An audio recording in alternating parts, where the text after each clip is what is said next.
сәлеметсіздер ме оқушылар, математика 2 сынып 85 сабақ санды өрнектер. Сен 1-2 амалдан тұратын санды өрнектерді оқуды, жазуды және олардың мәнін табуды үйренесің.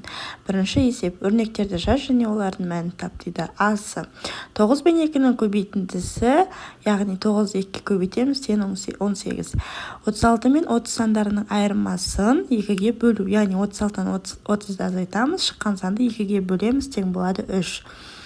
16 мен 29 сандарының қосындысын 9-ға бөлу дейді. 16 мен 29-ды қосамыз, шыққан санды 9-ға бөлеміз, тең 5. Екінші есеп. Санды өрнектерді оқы, амалдардың орындалу ретін анықтап, мысалдарды шығар дейді. Бірінші, 13 азайту 4 бөлу 2. Бізде ең алдымен бөлу орындалады. Сондықтан біз 4-ті 2-ге бөліп аламыз, одан кейін 13-тен шыққан санды азайтамыз, тең 11 шығады.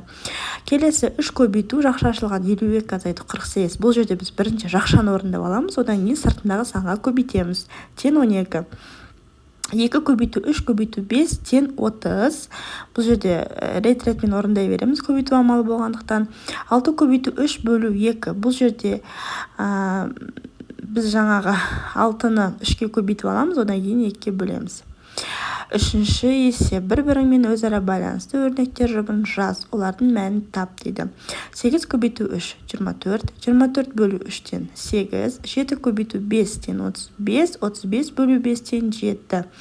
9 көбейту 4 36. 36 бөлу 4 тең 9. 7 көбейту 3 тең 21. 21 бөлу 3 тең 7. 5 көбейту 3 тең 15. 15 бөлу 3 тең 5. Бұл жерде көбейту мен бөлу компоненттерін пайдаланып барлық теңдіктерді жазып шықтық. Яғни көбейткіштер мен бөлінгіштердің орындары ауысқанымен мәні өзгермейтінін біз жаңағы дәлелдеп тұрмыз. Жақсы, енді келесі есепке көшеміз. Бізде келесі 4-ші есеп. 4-ші есепті шығармас бұрын шартымен танысып алайық. Бұл жерде асын оқимыз, есепті кесте құрып шығар дейді.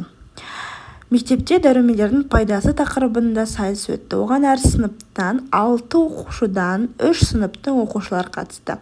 Сайысқа неше оқушы қатысты?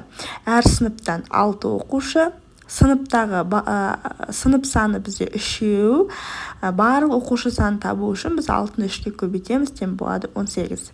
Әсі, осы есепке кері есеп құрастыр және оны шығар дейді.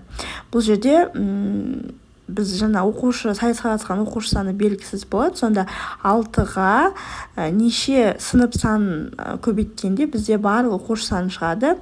Яғни 6-ға, ол үшін біз жаңағы 18-ді 6-ға бөлеміз, тең болады 3. Сонда бізде жауабы сайысқа 3 сынып қана қатысты деп кері есепті осылай шығара аламыз. 5-ші есеп. Есепті оқы. Оны шығару тәсілдерін түсіндір дейді. Айнұрда 20 теңгелік және 50 теңгелік 2 монета бар. Ол 40 теңгеге дәптер сатып алды. Айнұрдың неше теңгесі қалды? Бізде бұл жерде 2 шешу тәсілі берілген. Біріншісі, біз 20 теңгелік монета мен 50 теңгелік монетаны қосамыз, 70 теңге шығады. Одан кейін біз дәптерге төлеген 40 теңгемізді алып тастаймыз. Сонда бізде 30 теңге, яғни Айнұрдың қолында 30 теңге қалады.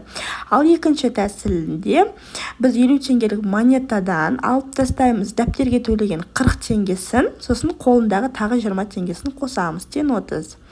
6-ші есеп. Теңдеулерді ғана көшіріп жаз дейді. 37 азайту 7 тең болады 30, бұл бізде теңдік. 80 азайту 24, бұл бізде өрнек. 62 азайту 2 70 саны көп, бұл бізде теңсіздік. X азайту 72-тен 28, бұл теңдеу. 500 қосу X-тен 900 теңдеу. 42, 8 көбейту 5 санынан үлкен, бұл бізде теңсіздік. Енді мына 2 теңдеуді шығарып көрейік. X азайту 72-тен 28, X-тен 28 қосу 72, X мәні 100-ге тең. Осылай шығарамыз. 7-ші есеп. Өрнектерді жаз, олардың мәнін тап дейді. Асы.